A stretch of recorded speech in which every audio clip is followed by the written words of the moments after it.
इस एपिसोड के स्टार्ट में हमें किसी माउंटेन का सीन दिखाया जाता है जहाँ पर बहुत सारे लोग दो बोट्स लेकर उस माउंटेन के ऊपर जा रहे होते हैं और उस माउंटेन का नाम माइनर थंडर टेम्पल होता है।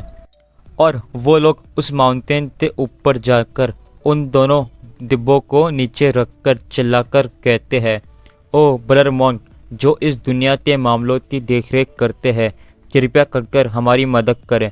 हमारी लापरवाही के कारण हम एक मुसीबत में फंस गए हैं।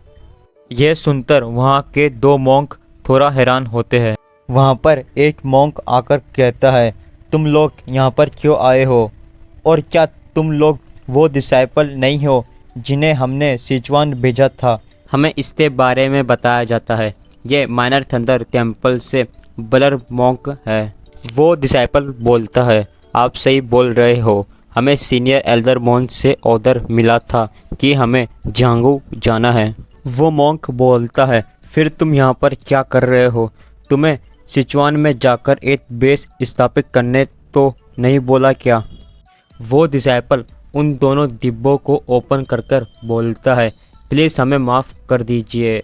और हम देखते हैं उस डिब्बों के अंदर किसी की डेड बॉडी होती है। वो डिसाइपल रोते हुए बोलता है, क्वेंचन सेट के कारण हमारे सेट लीडर और यंग सेट लीडर को मार दिया गया और उन्हें मार देने के बाद हमारे थंडर क्लैन के डिसाइपलों को किसी जानवर की तरह भगा दिया गया। प्लीज़ हमारी मदद करें। मॉन्क बोलता है, क्या क्वेंचन सेट ने ये सब किया? वो मॉन्क गुस्से में अपनी एनर्जी रिलीज कर बोलता है, उन लोगों की इतनी हिम्मत कि वो माइनर थंडर टेम्पल के साथ ये सब करे। अब हम इसे नज़रअंदाज नहीं कर सकते। वो डिसाइपल इतनी सारी एनर्जी देखकर घबरा जाता है।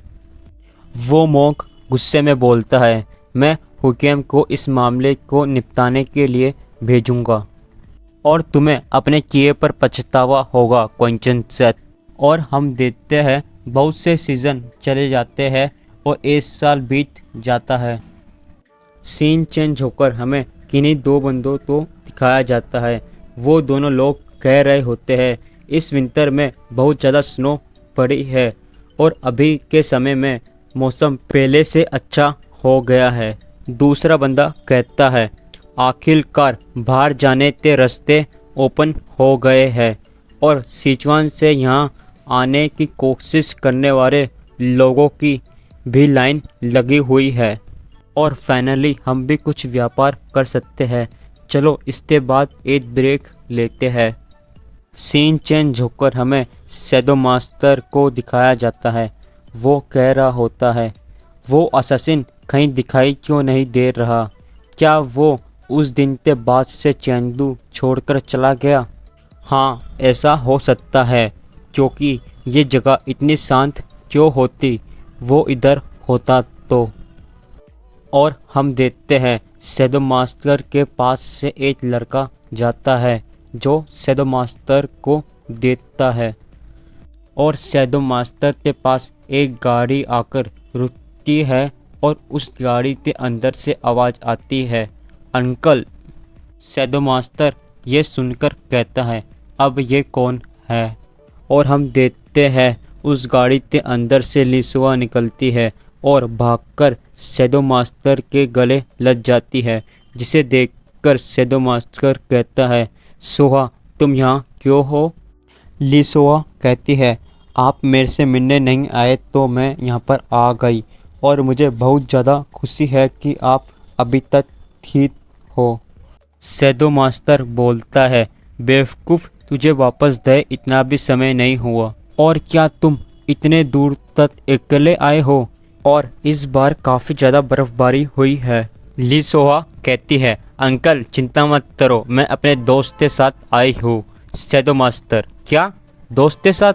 और हम देखते हैं उस गाड़ी के अंदर से एक और लड़की निकलकर कहती है, मैं वांगजियांग शैडोलेस पैटनिसर योसिनपो को अपनी रिस्पेक्ट दिखाती हूँ। हमें इसके बारे में बताया जाता है, यह स्वॉर्ड फेरी वांगजियांग होती है। शैडो मास्टर उस लड़की से पूछता है, तुम मेरी भतीजी तो कैसे जानते हो? शैडो मास्टर अपने मन में कहता है, क्या वो स्वॉर्ड सेंतीदारे डिसाइपल नहीं है? वो यहाँ पर क्या कर रही है? वो लड़की कहती है, मैं ली सोहा को काफ़ी समय से जानती हूँ, बस मैं पहली बार उसके साथ इतनी दूर तक ट्रैवल करी हूँ। शैडो मास्टर कहता है, तो आप यहाँ पर सोहा की वजह से आई हो, तो मुझे माफ़ करना, आप तो इतना तबल देने के लिए। वो लड़की कहती है, बिल्कुल नहीं, मुझे वैसे यहाँ पर आना ही था, क्योंकि गोल्डन हेवन सोसाइटी ने यहाँ पर इकट्ठा होने का फैसला लिया है। शैडो मास्टर, क्या द गोल्डन हेवन सोसाइटी? तब तो यहाँ पर यंग और टैलेंटेड लोग जमा होंगे। ली सोहा उस लड़की का हाथ पकड़कर कहती है, हालांकि ये हर किसी के लिए नहीं होगा, हम में से भी कुछ ही लोग यहाँ पर जमा हो रहे हैं, इसलिए अंकल मैं आज आपके साथ आज तक डिनर नहीं कर पाऊंगी। शैडो मास्टर कहता है, अच्छा ऐसा है तो तुम्हें पता है ना मैं कहाँ पर रहता हूँ, और जब तुम्हारा काम हो जाए तो तुम दोबारा मेरे पास आ जाना। ली सोहा कहती है, हाँ अंकल मुझे पता है आप कहाँ पर रहते हो, द गू मैनर में, राइट? चलो अंकल मैं चलती हूँ, अब मैं आपसे बाद में मिलूँगी। और हम देखते हैं उन लोगों को कोई एक जना पीछे से देख रहा होता है। सीन चेंज होकर हमें किसी रेस्टोरेंट का सीन दिखाया जाता है और वहाँ पर कोई येलो हेयर का लड़का ली सोहा और वो उस लड़की से कह रहा होता है, मेरे पास आओ। हमें इसके बारे में बताया जाता है, इसका नाम जिमिंग प्योंग होता है। ली सोहा बोलती है, हमें प्योंग से मिले हुए काफ़ी समय हो गया है। वो लड़की कहती है, मैं देख रही हूँ कि तुम अभी भी फ्रीली रूप से घूम रहे हो, तुम यहाँ पर जल्दी आ गए और तुम पहले से ही वेश्यालयों को मिल चुके हो, है ना? हाँ, यहाँ की वेश्याएं बहुत सुंदर है। वो लड़की कहती है, तू चुप कर, मेरे तो तेरी बातों से मेरा कान खराब नहीं कराना। ली सोहा कहती है, दूसरे लोग कहाँ पर है, अभी तक आए नहीं। प्योंग बोलता है, तुम दोनों यहाँ पर आ गए तो शायद बाकी लोगों को भी यहाँ पर आ जाना चाहिए था अभी तक। देखो वो लोग आ गए। हम देखते हैं उस रेस्टोरेंट के अंदर कोई दो लोग आते हैं, हमें इनके बारे में बताया जाता है। इनमें से एक वाइट मून स्वॉर्ड निन सोंग है और दूसरा द गोल्डन हेवन सोसाइटी का लीडर आर्यन ब्लर मार्शल किम जिन वू है। और मैं है ना इसको किम ही बुलाऊंगा क्योंकि ये आगे जाकर बहुत सारे चैप्टरों में आएगा।